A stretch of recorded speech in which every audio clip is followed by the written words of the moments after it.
Hello and welcome to all our viewers in Nigeria and around the world to News Cycle on Global Television, coming to you live from the nation's capital, Abuja.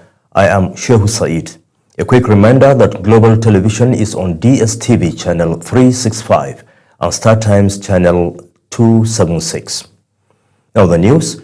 Chairman of the House of Representatives Committee on Foreign Affairs, Wole Oke, has dismissed claims that his meeting with the Israeli ambassador to Nigeria, Michael Freeman, signified support for Israel against Palestine.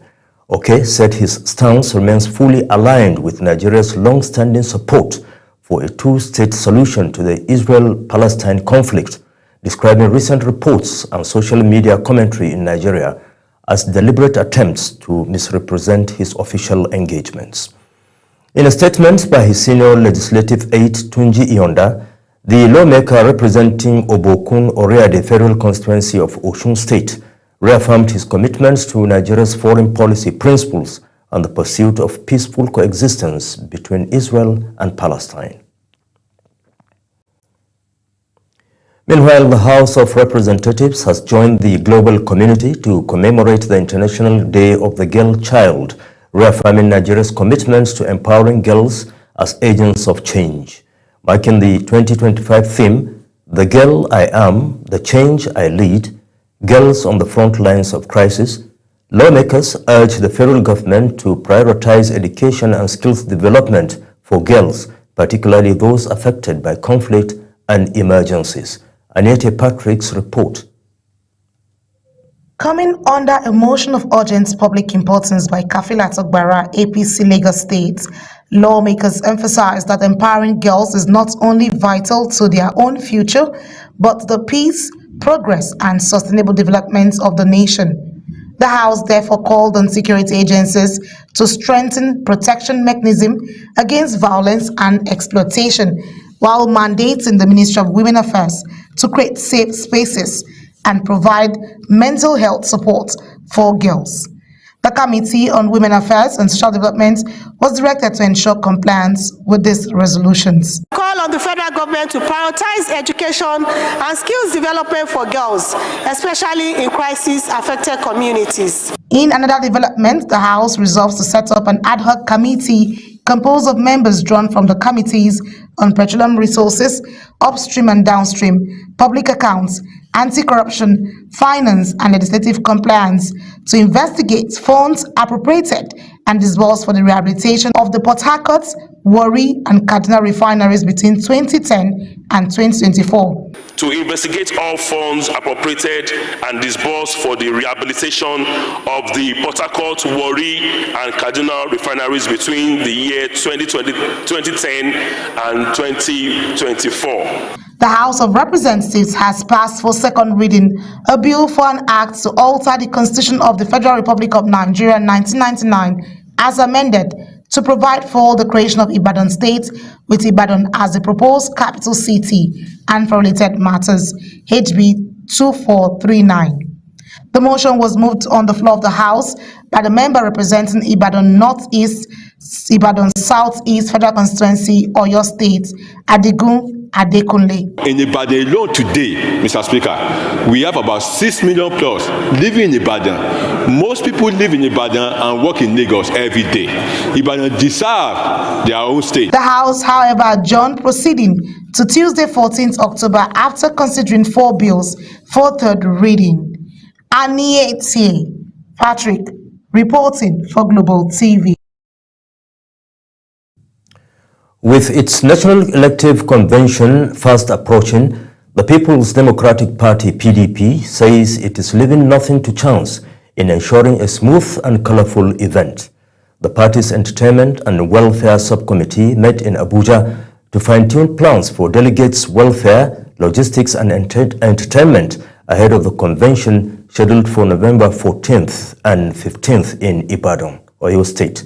Global TV political correspondent Ubang Usoro has the rest of the story.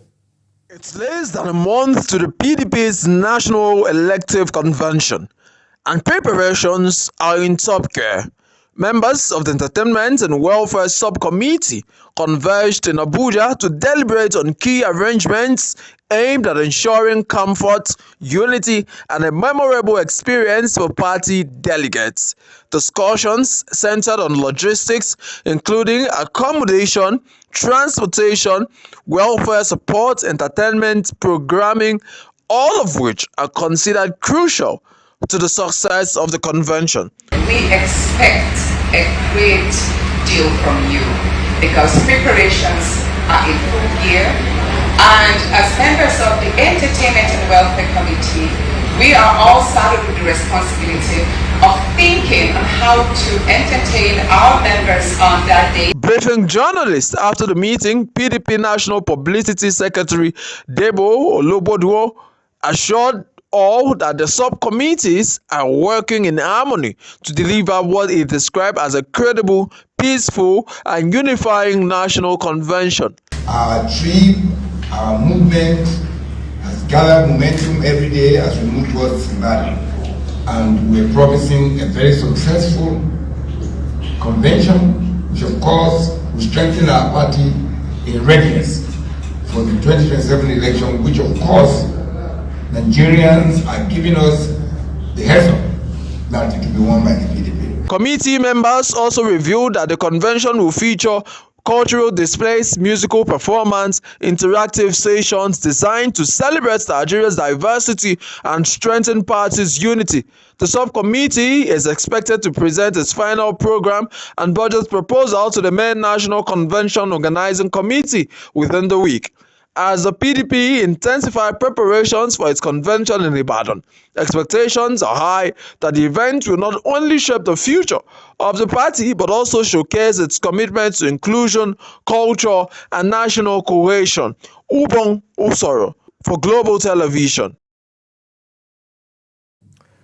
From politics to health issues, the National Primary Healthcare Development Agency, in collaboration with state governments and development partners, has intensified efforts to vaccinate 106 million Nigerian children against vaccine-preventable diseases. The nationwide initiative aims to raise awareness for the ongoing integrated measles, rubella, polio, and human papillomavirus vaccine campaign, which will run from October 2025 to February 2026. On October 6, the First Lady, Senator Oluremi Tinubu, who flagged off the measles rubella campaign, described the exercise as a bold step towards protecting the lives and future of children. And the Ministry of Health says Nigeria is making steady progress in tackling mental health disorders despite the global surge in cases affecting more than 1 billion people worldwide. The Coordinating Minister of Health and Social Development, Professor Muhammad Ali Pate, stated this during a press briefing in Abuja to mark this year's World Mental Health Day. Zahra Nasir has the details. World Mental Health Day, commemorated every 10th of October, focuses on promoting global awareness, education, and advocacy against the stigma surrounding mental health challenges. Represented by the Director of Human Resources in the Ministry, Tashoma Dafeta, the Coordinating Minister of Health and Social Development emphasized that mental health is a fundamental human right. She urged healthcare professionals and civil society groups to continue raising awareness and offering social support to those affected. Let us pledge to build a society where mental health is prioritized, stigma is eliminated, and care is accessible to all. The National Coordinator for Mental Health in the Ministry, Dr. Ojo Tunde, said the government is intensifying awareness campaigns, especially among young people, to discourage substance abuse, one of the leading causes of mental health disorders. But one of the biggest problems about mental health is stigma and discrimination that is attached to it. The event brought about international partners, mental health advocates, and representatives of the Permanent Secretary of the Ministry, all reaffirming their commitment to improving mental health services across Nigeria. Zahra Nasir, reporting for Global TV News.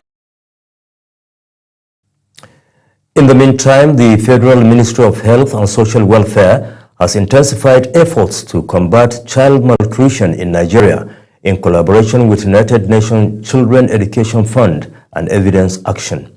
The director and head of the Nutrition Department, Ladidi Ayegbusi, explained that the ministry has commenced the first batch of national training for trainers on the small quantity lipid-based nutrient supplement aimed at improving child nutrition and reducing mortality rates among children under 5. Again, Zarau Nasir has the details. The director and head of the Nutrition Department, Ladidi Kuluwabako Ayegbusi, explained that the initiative is designed to equip health workers with the necessary knowledge and skills to address micronutrient deficiencies across the country. What we're doing today is to train the key providers from the states on how to administer this supplement to children. So we have in the hall the first batch of 20 states.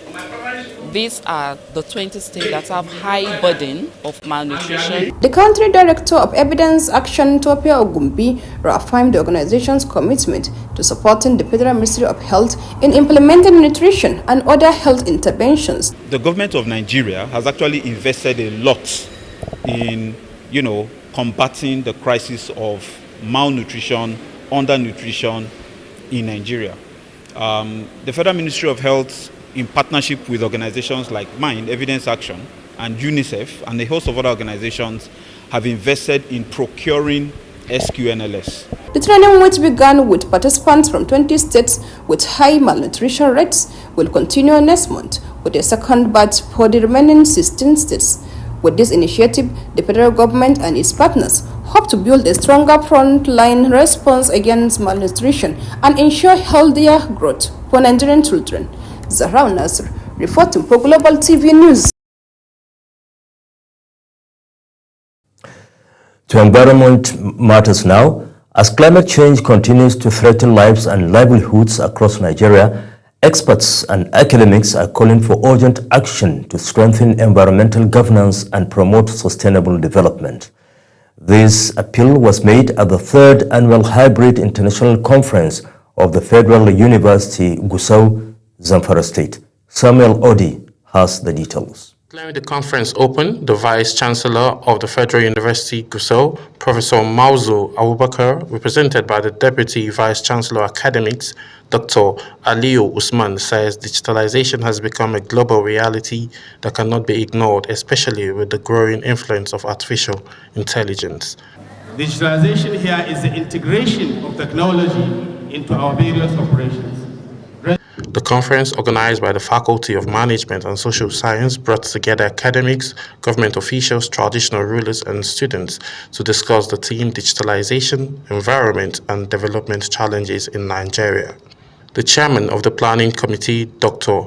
Andowase Abagba, said the event aims to generate research-driven solutions that balance national development and ecological prevention.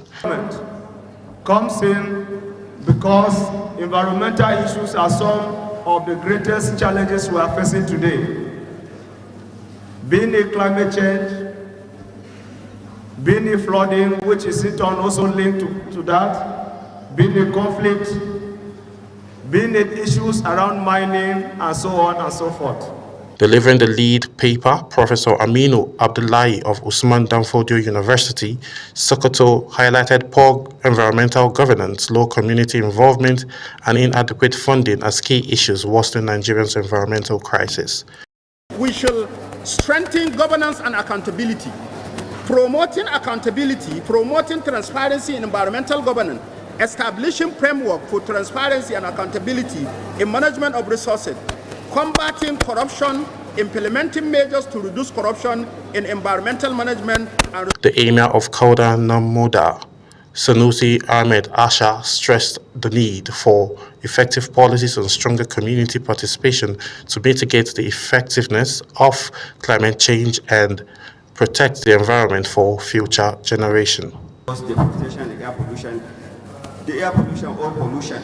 Here in Zamfara, our pollution is contaminated water because some are mixed with the lead, and up to now we do not do anything about it. Participants resolved to promote sustainable digital practice, enhance environmental research, and advocate for stronger policy framework to protect Nigerians' ecosystem. Samuel Odi for Global Television News. The National Youth Council of Nigeria, NYCN, has taken to the streets in protest against the withdrawal of its registration by the Corporate Affairs Commission, CAC. The council's leadership describes the move as unlawful, politically motivated, and a direct attack on Nigerian youths. Sadia Yakubu completes the story. National Youth Council of Nigeria National President Sukubo Sarah Igbe Sukubo commended the action, stating that the withdrawal of the certificate of the NYCN came despite an existing court ruling delivered by Justice Okoro at the Federal High Court, a matter now on the appeal in Abuja. Sukubo argued that the commission acted prematurely and unlawfully, interfering with a judicial process that has not yet been concluded. He accused the Registrar General Ishaq Magaji of orchestrating the move and described it as a clear abuse of office. According to Sukubo, Magaji's conduct demonstrates incompetence and a disregard for the rule of law. By the provision of the law, and we will be able to bring it to their notice. And here the fact speaks by itself without even mixing words. And as we speak with you, the commission has appealed to us on the current issues that is happening for us to have peace and dialogue and the way forward. And we too have also assured the commission that ordinarily we are not supposed to live here, but there was a superior court that came, said all issues will be resolved.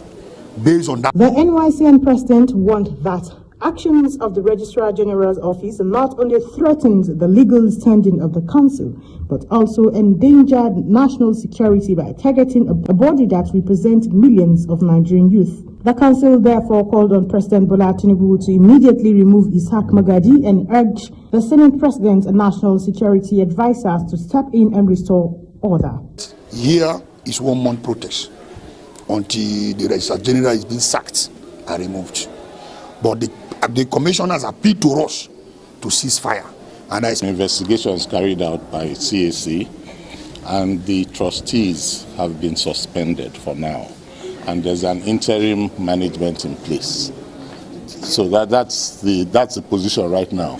So the protesters vowed to continue their demonstration at the CAC headquarters for the next 1 month or until their demands are met. As the standoff continues, all eyes are on the government and the Corporate Affairs Commission to resolve the crisis in a way that preserves the integrity of the nation youth movement.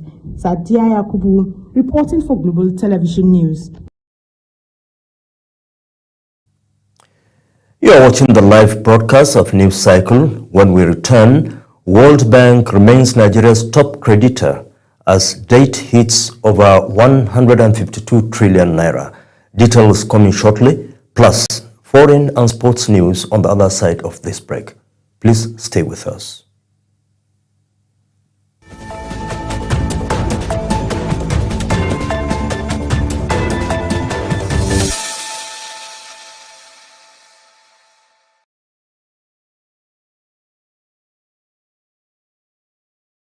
And we move into business news. Nigeria's total public debt stock has risen to over 152 trillion naira as at June 30, 2025, according to the latest figures released by the Debt Management Office. The figure represents a 3 trillion naira increase from 149 trillion naira recorded at the end of March 2025, marking a 2% rise within 3 months.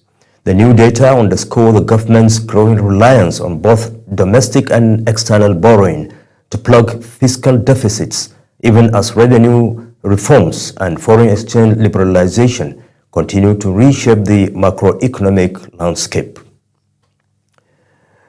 Tricycle is one of the fastest and easiest means of transportation in Kano, known to be operated only by men riders. However, the narrative is changing as women are gradually taking over tricycle operations, carrying only female and children passengers. In this special report, Global TV correspondent Idris Jibril visited Matazalla Entrepreneurs, where women are trained on how to ride tricycle for self-reliance. His report.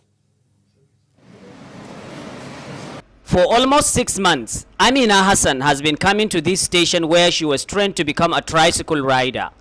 Amina now owns a tricycle and she rides through the busiest streets of Kano to earn a living. With 4 children and other dependents, Amina says she can now conveniently take care of her family even though she rides on hire purchase. The impact of witnessed economic change when I started riding the tricycle, because I've gained more extra income, which I use it to take care of my family, my children's need, my mother and other relatives. In Kano, culture and tradition plays an important role, especially among women. Hajia Hawa'u Ahmad is responsible for bringing together these women to become self-reliant through riding tricycle. Women are left behind in the sector of transportation. Virtually in Kano, not only in Kano, in northern states, women doesn't participate with this kind of business. So I see no reason why we should not be involved in this kind of businesses. So I decided to call upon women to come out. Those that are interested in riding, they should come so that we will make access to them to acquire their keke napep for them to do as a business. She says there are currently 100 women who are riding through the streets of Kano, effectively making life easier for them. I was even thinking over, can these women really make it? Can they be able to do with the all passengers? You know, Kano is a busy state, but to God being Him the glory, these women are really making it. But we have undergone so many training for them to get rid of everything that they will encounter. Although lots of women have now become riders of tricycle, but the inability of government to intervene is threatening the effectiveness of these women to pursue their dreams to the logical conclusions. From Kano, Idris Jibril, Global Television News. We move to the foreign scene, where the Pakistani Taliban has claimed responsibility for deadly attacks in several northwestern districts that killed 20 security officials and 3 civilians. The attacks, which included a suicide bombing on a police training school, were carried out in a province that borders Afghanistan. Militancy has surged in the province since the withdrawal of US-led troops from neighboring Afghanistan in 2021 and the return of the Taliban government in Kabul. And in sports, the Nigeria Premier Football League received a shock from the World Football Governing Body, FIFA, as one of Nigeria's NPFL clubs, Heartland of Owerri, were slammed with a transfer ban for failing to meet their financial obligations to a former player of the club, Roland Kofi of the Ivory Coast. With the ban in place, the club can neither buy nor sell players for 3 transfer seasons. It will be recalled that the Nigeria Football Federation Players Status and Arbitration Committee had previously ordered Heartland to pay several former players their outstanding entitlements. And that's it on Global TV News Cycle. A quick reminder that Global TV is on DSTV channel 365 and StarTimes channel 276. Kindly follow us across all social media platforms now showing on your screen using @Global TVNG. I am Sheikh Said saying thanks for being with us.